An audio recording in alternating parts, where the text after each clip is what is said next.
दोस्तों, जैसे कि आज मेरा टॉपिक है एसिड रेन। तो सबसे पहले एसिड रेन का कॉन्सेप्ट दिया था स्कॉटलैंड के एक केमिस्ट ने जिसका नाम था रॉबर्ट ऑगस्ट स्मिथ ने। तो एसिड रेन क्या होती है? सबसे पहले एसिड रेन हम आपको चला के दिखाएंगे प्रोसेस।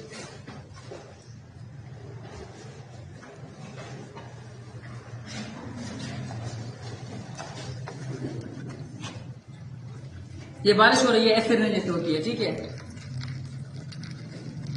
ये पेड़ है या दूसरे जगह जानवर हो गए, एक्वेटिक लाइफ।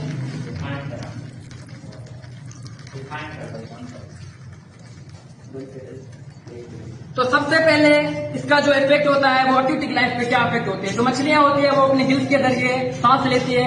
जब वो मिक्स के पानी का पीएच लेवल कम पड़ जाता है, एसिडिक मिक्स के उसमें एसिड मिक्स हो जाती है, तो उनकी वजह से मछलियां जो है उनकी डेथ हो जाती है। उसके बाद जो प्लांट्स है, प्लांट्स पे क्या इफेक्ट है आप देख रहे हैं। जो ग्रीन प्लांट्स है जब एसिड रेन होती है तो वो पीले पड़ जाते हैं या गिर जाते हैं, टूट जाते हैं। तो इसकी वजह से प्लांट्स जो है वो डिस्ट्रॉय हो रहे हैं, जंगलात जो है डिस्ट्रॉय हो रहे हैं। उसके बाद है ह्यूमन। तो ह्यूमन के जो है एसिड रेन का कौन सा इफेक्ट है? सबसे पहले ह्यूमन पे जो इफेक्ट है वो स्किन का है, स्किन डिजीज होती है एसिड रेन की वजह से। और दूसरा जो है मीन्स के हमें एलर्जी, आई की एलर्जी हो सकती है और बालों की एलर्जी भी हो सकती है एसिड रेन की वजह से। और दूसरा है सॉइल। एसिड रेन होने की वजह से जब एसिड का जो पानी है सॉइल में चला जाता है तो सॉइल में जो न्यूट्रिएंट्स होते हैं और जिंक, कैल्शियम वगैरह वो डिस्ट्रॉय हो जाती है। तो जो जमीन होती है, आबाद जमीन होती है, दरखेज जमीन होती है, वो बंजर बन जाती है और वो मीन्स के किसी खेत के काबिल नहीं रहती। उसके बाद है बिल्डिंग्स। बिल्डिंग्स पे कौन सी इफेक्ट है?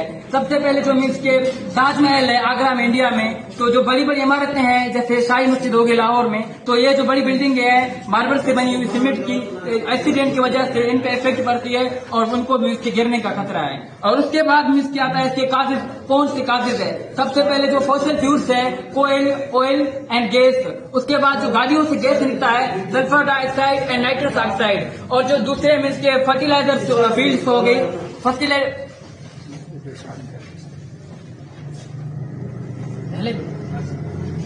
दूसरा जो फर्टिलाइजर फील्ड्स है, फर्टिलाइजर फील्ड से जो धुआं निकला है, सल्फर डाइऑक्साइड और नाइट्रस ऑक्साइड, वो ऊपर जाके जो बादल के रेन्स के क्लाउड होते हैं उन क्लाउड में जाके मिल जाती है। जब बारिश होती है तो वो एसिड रेन में कन्वर्ट हो जाती है। और दूसरा इसका जो है मीन्स के बर्निंग प्रोसेस, जो हम प्लास्टिक जलाते हैं, और या दूसरा जो अभी गन्ने की सीजन चल रही है तो जो इसके गन्ने के पत्ते होते हैं वो हम जला देते हैं। इसके लोग इसके हम बोलते हैं कि कुछ भी मसला नहीं है, लेकिन इनके बड़े नुकसान होते हैं। इनकी वजह से इसकी एसिड रेन होती है। वो जो गैस है कार्बन डाइऑक्साइड या नाइट्रस ऑक्साइड, ये ऊपर जाके इसके क्लाउड में मिलती है। और दूसरा इसके वोल्केनो एक नेचुरली है, इसके जो पहाड़ों में आग निकलती है उनमें से ये गैस निकलती है, तो ये वजह भी बन सकती है। लोकली पानी का जो इसके नॉर्मल पीएच लेवल होता है 7, और जब एसिड रेन होती है तो ये 5.6 से लेस देन हो जाती है। तो हम इसके आप सोच रहे होंगे कि हमें कैसा पता लगे, नॉर्मल बारिश होती रहती है। तो लिटमस पेपर जो है मीन्स के जब एसिड रेन होगी तो आप मीन्स के जब ब्लू लिटमस पेपर होगा वो मीन्स के पानी में डालेंगे तो वो रेड हो जाएगा। ऐसे हमें पता लगेगा मीन्स के ये एसिड रेन हो रही है।